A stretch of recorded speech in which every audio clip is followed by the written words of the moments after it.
Serena, hey, congratulations. You Thank have two you. short films, Babka and At Sea. Yes, thank you so much. Thanks for taking the time to speak with me. Not to mention that both of these short films are being showcased at the Cleveland Film Festival. How do you feel about that? I feel really, really good. I had a short film world premiere at Cleveland 10 years ago called Welcome. And that really set us up for a beautiful festival run. So I feel very grateful that this film festival is kind of staying close with me and with my team, and is putting, not just one, but two films out there, which are very different because one is documentary and the other one is fiction, but they both revolve around dogs, which is why my dog wanted a cameo. So I'm very excited because it's like going back to our roots, to a certain extent, and seeing that, festivals really supporting filmmakers, not just with one film, but throughout their career is really wonderful and what film festivals should be for. Well, let's start with your fictional one, Babka, because obviously that dog was not Bear or Barkley that's portrayed in the film. But where the original idea came from for that film? So it's interesting. It actually did come from my dog. I was attached a few years ago to direct a series, an unscripted series about people in the Hasidic community in Brooklyn or people leaving it. So it kind of, I'm Jewish myself, but not Hasidic. I did a bunch of research. I listened to a bunch of interviews. And then I just happened to be walking in South Williamsburg, which is the very Jewish Orthodox neighborhood of New York, with my dog. I had family visiting. They wanted to see. I had driven through it, but I had never really walked there. And I noticed that people were really scared of my dog. And I, was really surprised by that. I had just never really given it any thought. And I entered this bakery, which turns out to make the best double chocolate babka in the entire world. And a couple customers backed away from my very small, cute dog. And the baker, the Hasidic baker, said, "Oh, sorry about that. People in the community are unused to dogs." And so I'm walking out, I'm eating the babka, obviously. And I'm like, what if a dog had to live in this community? What kind of dogs have to be anywhere are mandatory to some extent? Guide dogs. And so I wrote down the idea and I was like, the guide dog trainer should be coming from another minority, because my area of interest are usually around culture clash. I love pe putting people from different worlds and putting them together in unusual circumstances. And so I started doing research about disability, vision loss, guide dogs, and how that fits into a religious setting. And it was absolutely fascinating. And I connected with a bunch of people in the Hasidic world who have themselves had guide dogs. And I must have spoken to probably every Hasidic person who's ever had a guide dog. And so it's really led me to meet some wonderful people, but the original idea was because I just saw how people were reacting to my own dog. Now, the idea and the concept of with this short film where people have prejudice against dogs, was that just an exaggeration, or was that actually was happening for real in the community? Because I wasn't sure getting out of this was it was just particular people who just aren't used to dogs. It's I don't know if I would call it prejudice. I think I've asked so many people in the community about this and people who have participated and consulted on the script. There's no real consensus. It's just dogs have never really been a part of the culture. So you tend to be scared of things that you don't know. So if you haven't been raised around dogs or around pets, it's something that can seem quite scary.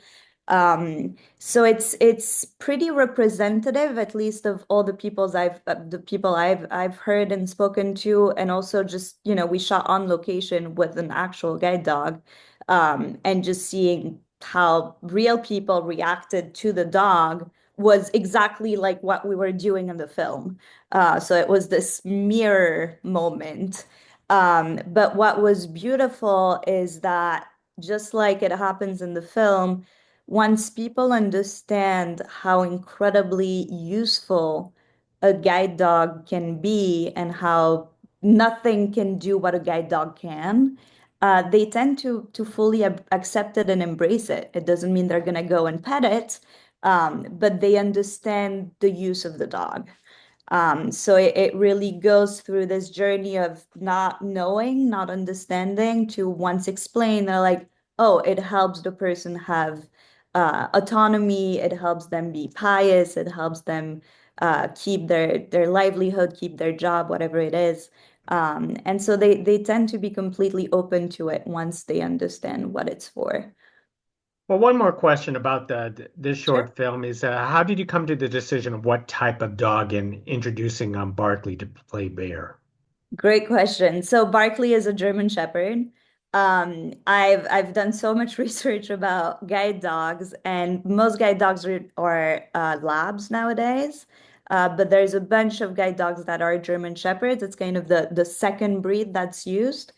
Um, and obviously, I'm the granddaughter of three Holocaust survivors, so the war stories, and I've made a feature film about it, are very present in my mind. I know my own grandmother, who was a camp survivor, an Auschwitz survivor, loved dogs, but was terrified of German Shepherds because she was attacked by a German Shepherd in the camps. So adding the layer of it being a German Shepherd, it's like, oh, okay, a normal dog would be okay, but not a German Shepherd because it speaks to transgenerational trauma and has such a big historical impact. So that's why we chose Bear, we chose Barkley, a German Shepherd to kind of add that layer of trauma that's somehow inherited. It's not necessarily something that people are conscious of, but if you hear your family and your ancestors um, talk about it in that way, then obviously it stays with you and it's something that you've kind of learned to be scared of. Well, very true. Now, your other one, it is a documentary at sea. What actually sparked you to make this film? Actually, Babka. So it's been a beautiful eye-opening journey, if I can use the pun. Through the first person I spoke to researching guide dogs for Babka, his name is Frank Senior. He's a wonderful jazz singer in New York City who was born blind. He's since then become a great friend of mine. I'm making a documentary about him, actually. And he told me about this cruise that he was going on with a bunch of guide dogs and dog handlers. I was like, Frank, that kind of sounds like a movie. And so, we got all the approval to be able to shoot on the cruise and also made sure that the people that we were filming, it comes with a very interesting ethical question when you're filming people that can't see you. Right? There's always kind of this concept as a documentarian to be a fly on the wall. When you're working with visually impaired people, you usually genuinely are a fly on the wall unless you announce your presence. Mhm. So it was a very interesting thing to navigate, and we really worked with the community to figure out what was the best way to do it. So it's really through Babka research, meeting Frank Senior, and then knowing about this cruise, which was at the same time research for Babka in the sense that I got to see how so many people were working with their guide dogs and how other people were reacting to them that are not, used to them. And I got to make another movie. It seems like everyone is so friendly with your interviews, with your subjects, and including the organization. Yeah, yeah, I got, it's been the past year and a half, I've really kind of immersed myself in the blind community and I'm still learning so much. It's really been a fascinating journey. So many of my friends now and acquaintances are visually impaired and it teaches you to look at the world in a different way. So I gained so much from it, not just as a filmmaker, but as a human being.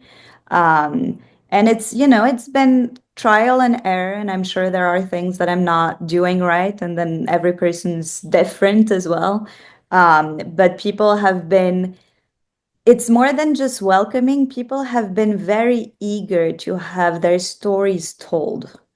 When we got on the ship for the documentary, we knew, oh, I see another pet who wants a cameo.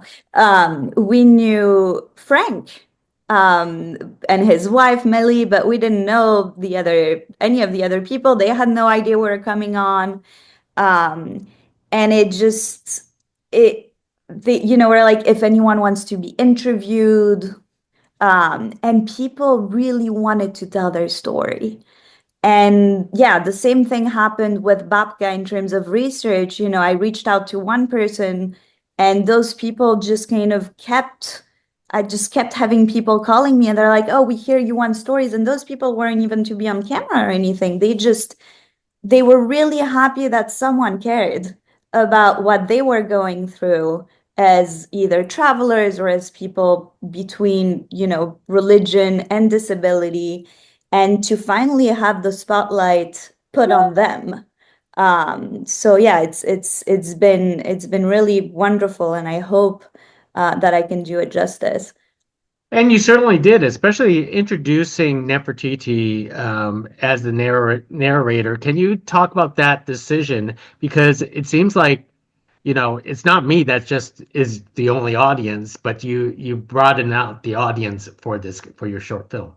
Absolutely. So Nefertiti Matos Olivares is a trailblazer. She's the first blind person to ever live audio describe the Oscars and every big award show.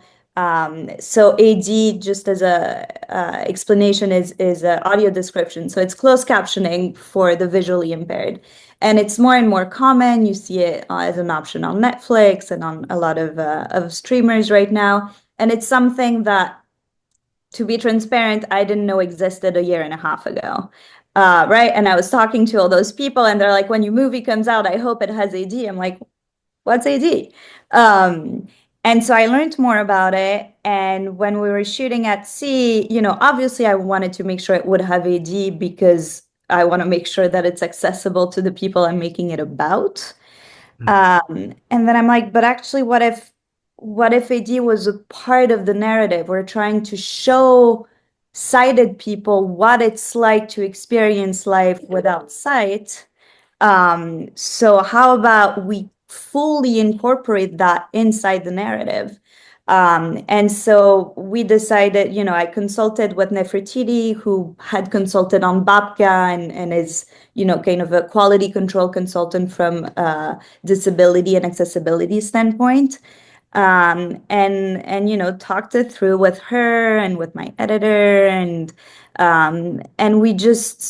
it just kind of made sense that be that her narration would be a part of the film. And so it's AD and narration kind of together, and then deciding to put her in the film as an audience who introduces the audience to the film. And it's really designed in a way that, like, we worked with gigantic studios to do the sound mix, and the sound design has actually been fascinating to do because we added so many sounds that I would have never thought of putting in there, was it not through the lens of someone who's visually impaired watching it. So, for instance, a dog, right? The paws, the clicks of the paws, the clicks of the leash, the dog licking the cup. We're in a tropical environment. We're gonna add birds, we're gonna add waterfalls and all of that because visually impaired people are so used to watching content without AD where they miss out on so much, so they have to rely on the audio. So we wanted to make sure that on top of the audio description, we would also have this soundscape, and that a sighted person rewatching the film with their eyes closed would still get a full experience from it. So it's really designed to be watched twice. Wow, that is very fascinating. Well, I've taken a lot of your time already, so I'm going to wrap it up with one last question about your documentary. As audiences everywhere have a chance to watch At Sea, what is the one most important take you hope they walk away with? I think for there to be a dialogue between the sighted and the blind community, I mean that's what my blind friends have been saying. I think especially in a very PC world, we're sometimes scared of asking questions or of approaching someone who might have a cane or a guide dog who's crossing the street. A lot of them do want the help, and if they don't, they can absolutely say no. But I think that the gap between the two worlds is too big. And we can absolutely benefit from much more dialogue between the sighted and the visually impaired. So Well, talk to blind people and help when they look like they need help, they usually do. well said. Serena, enjoy Cleveland and have a lot of fun there. You're not having there with one film, but you have two films there. Right? So congratulations and thank you for carrying this Thank you. conversation with us. Thank you very much.